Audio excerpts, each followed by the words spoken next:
ஒவ்வொரு கனவுக்கும் ஒவ்வொரு விதமான பலன்கள் இருக்குது அப்படின்னு சொப்பன சாஸ்திரத்தில் சொல்லப்பட்டிருக்குது.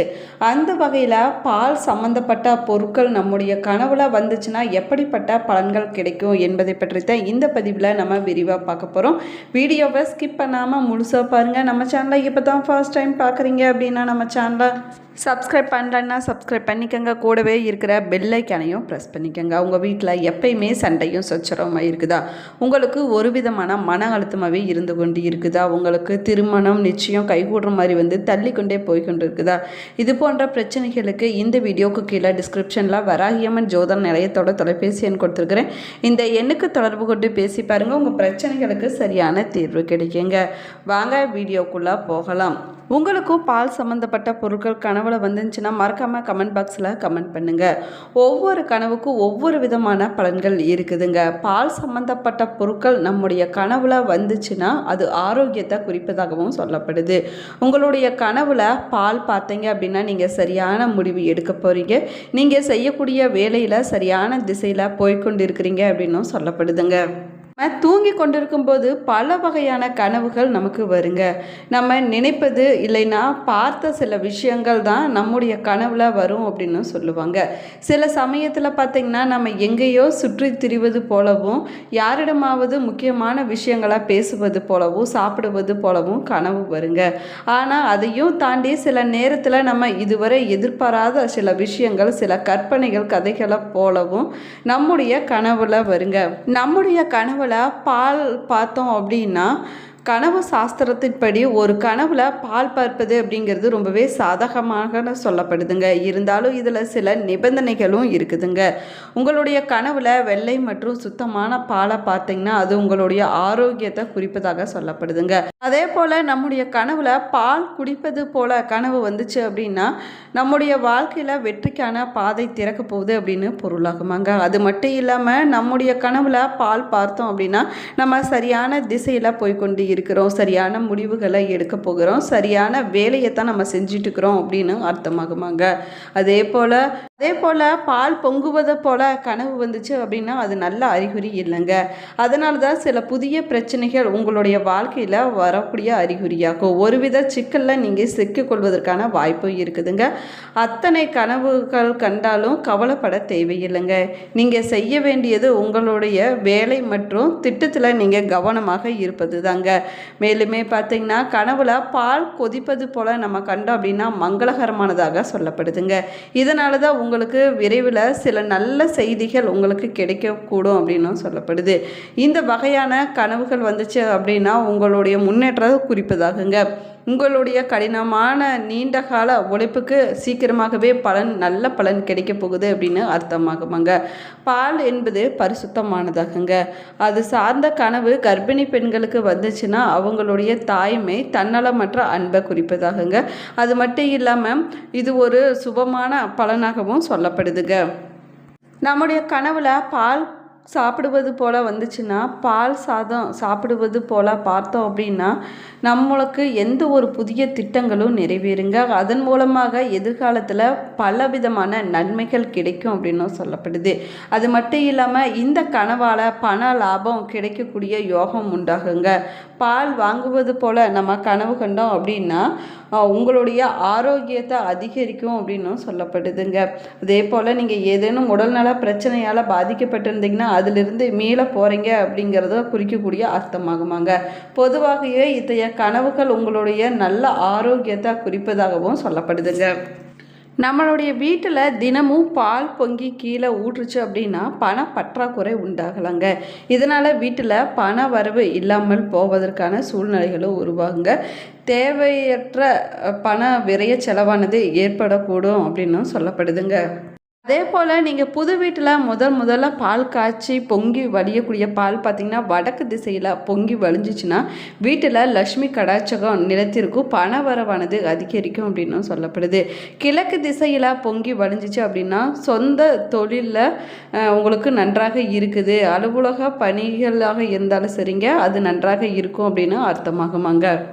அதேபோல் பால் தெற்கு திசையில் பொங்கி வழிஞ்சிச்சு அப்படின்னா வீட்டில் இருக்கக்கூடியவங்களுக்கு உடல் நலத்தில் பாதிப்பு ஏற்படலாங்க. மருத்துவ செலவு அதிகரிக்கலாம். சுப காரியங்கள் தாமதம் ஆவதற்கான வாய்ப்பு இருக்குதுங்க. மனக்கவலை, மனக்குழப்பம், சோர்வு போன்றவை ஏற்படுவதற்கான அறிகுறியாகுங்க. நம்ம பாலை காய்ச்சும் போது அலட்சியமாக நடந்து கொள்ளக்கூடாதுங்க. அதனால தான் இப்படி அடிக்கடி ஒரு வீட்டில் பால் பொங்கி வழிவது குடும்பத்திற்கு நல்லதில்லை அப்படின்னு ஆன்மீகத்தில் சொல்லப்பட்டிருக்குது.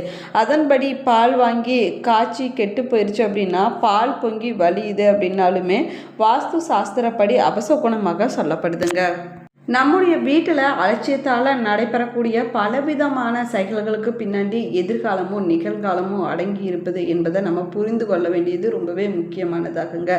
அதில் ஒன்று தாங்க பால் பொங்கி ஊற்றுவது. பொதுவாக பார்த்தீங்கன்னா பாலை காய்ச்சும் போது அலட்சியமாக நடந்து கொள்வாங்க.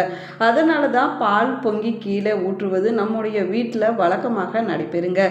சில சமயம் பார்த்தீங்கன்னா அடுப்பில் பாலை வைத்து மறந்து போயிருப்போம். சில சமயம் பார்த்தீங்கன்னா அடுப்பை அணைக்க மறந்துருப்போம். இதனால் பால் தீந்து போய் விடுவது. சில சமயத்தில் பார்த்தீங்கன்னா பால் பொங்கக்கூடிய சரியான நேரம் தெரியாமல் நம்ம மற்றொரு வேலையை செஞ்சு கொண்டு இருப்பது. இதன் காரணமாகத்தாங்க பால் பொங்கி கீழே ஊற்றி விடுதுங்க. பால் பொங்கி ஊற்றுவது எப்போதாவது நடக்குது அப்படின்னா அதுக்கு கவலைப்பட நம்ம தேவையில்லைங்க. ஆனால் இதுவே உங்களுடைய வீட்டில் வழக்கமாக இருக்குது அப்படின்னா அது உங்களுடைய வாழ்க்கையில் எதிர்மறையான விளைவுகளை ஏற்படுத்துவதற்கான வாய்ப்பு இருக்குதுங்க.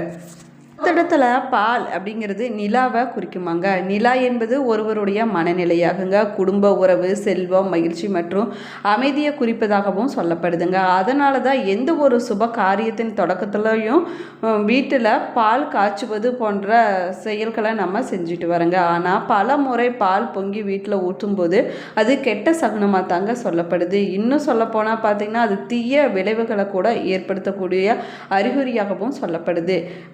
மேலுமே பார்த்திங்கன்னா தினமுமே பால் பொங்கி கீழே ஊற்றும்போது பண பற்றாக்குறை உண்டாகலாங்க. நம்முடைய வீட்டில் பண வரவானது குறைவதற்கான வாய்ப்பு இருக்குது. தேவையற்ற வீண் விரய செலவுகள் ஏற்படுவதற்கான வாய்ப்பு இருக்குதுங்க.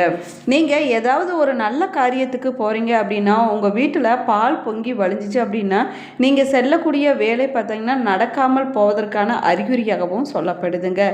இது போன்ற சூழ்நிலையில் நீங்கள் கடவுளுக்கு இனிப்பை ஏதாவது ஒன்றை நைவேத்தியமாக படைத்து விட்டு நீங்கள் அந்த வேலையை செய்வது ரொம்பவே நல்லதுங்க. ஏன்னா பால் கீழே ஊற்றுவது வீட்டில் மகிழ்ச்சியை குறிக்குமாங்க.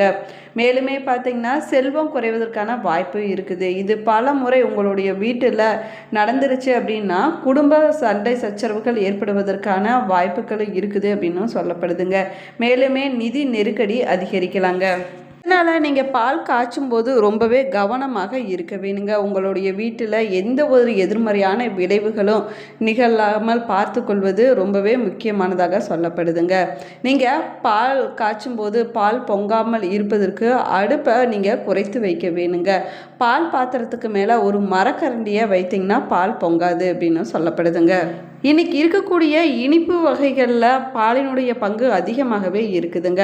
பாலில் புரதம், vitamin A, B1, B2, B12 மற்றும் மெக்னீசியம் மற்றும் பொட்டாசியம் இருக்கக்கூடிய சத்துக்கள் நிறைந்து இருக்குதுங்க. இதில் பல்வேறு தாதுப்புக்கள், வைட்டமின்கள், கொழுப்புக்கள், புரதம் மற்றும் கார்போஹைட்ரேட்களும் நிறைந்திருக்குதுங்க. முழுமையான பால் உணவாக இது ஆயுர்வேதத்தில் எப்படி பார்க்கப்படுது? ஆயுர்வேதம் பால் செரிமானம் மற்றும் ஊட்டச்சத்து பண்புகளுக்கு முக்கியமான இடத்தை பிடிச்சிருக்குதுங்க. ஆயுர்வேதத்தின்படி பால் குடிக்க சிறந்த நேரமாக சொல்லக்கூடியது தூங்குவதற்கு முன்னாடியாகுங்க.